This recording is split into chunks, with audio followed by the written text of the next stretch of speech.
Hello అండి. నమస్తే. Welcome to అత్తవారి వంటలు. సో, ఈరోజు మన ఛానల్‌లో టమాటా రైస్ చేసుకోబోతున్నాం. సో, అది ఎలా చేయాలో అత్తయ్యని అడిగి తెలుసుకుందాం. అత్తయ్య దానికి కావాల్సిన పదార్థాలు చెప్పండి. మేము ఈరోజు ఉల్లిపాయలు లేకుండా టమాటా రైస్ చేసుకుంటున్నాం. దానికి కావాల్సిన పదార్థాలు: ఫస్ట్ టమాటీలు, పుదీనా ఆకు, బిర్యానీ ఆకు, లవంగాలు, దాల్చిన చెక్క, యాలకులు, జాజికాయ, జాపత్రి. ఇప్పుడు టమాటీలు ముక్కలు చిన్న చిన్న ముక్కల్లా తరుక్కుంటున్నాం. పక్కనే అల్లం పేస్ట్, పచ్చిమిరపకాయల పేస్ట్. ఇప్పుడు కళాయి పెట్టుకుని అందులో నూనె పోసుకుని తర్వాత వేడెక్కాక బిర్యానీ ఆకు, లవంగాలు, యాలకులు, దాల్చిన చెక్క,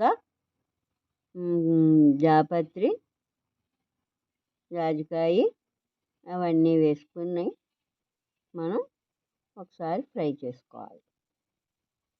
ఫ్రై చేసుకున్న తర్వాత కొద్దిసేపు ఫ్రై అయిన తర్వాత ఇప్పుడు మనం ఏం చేయాలంటే అల్లం ముక్కలు వేసుకోవాలి, పచ్చిమిర్చి వేసుకోవాలి. అల్లం నొక్క చెదగొట్టుకుని వేసుకోవాలి.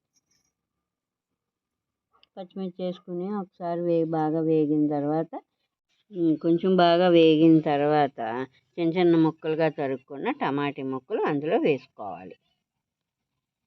వేసుకుని అటు ఇటు కొద్దిసేపు కలుపుకొని నిమిషాలు మగ్గిన తర్వాత సాల్ట్ వేసుకోవాలి. 2 స్పూన్స్ సాల్ట్ వేసుకోవాలి.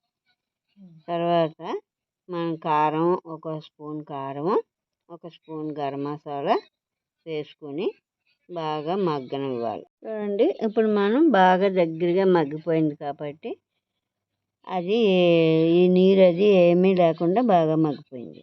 మగ్గిపోయిందానికి మనం దానికి తగ్గట్టు రైస్ కొంచెం మనం వేసుకుందాం. రైస్ వేసుకుని కొంచెం అటు ఇటు కలుపుకొని శుభ్రంగా మనం అన్నం అంతా బాగా కలిసేటట్టు కలుపుకుంటే ఇలా తయారవుతుంది. దీన్ని మనం ఒక బౌల్లోకి తీసుకొని సర్వ్ చేసుకోవచ్చు. ఇది వారాలప్పుడు ఉల్లిపాయలు లేకుండా దీన్ని మనం తయారు చేసుకోవచ్చు అన్నమాట. మా వీడియో కనుక మీకు నచ్చినట్టయితే లైక్ చేయండి, షేర్ చేయండి, సబ్స్క్రైబ్ చేసుకోండి.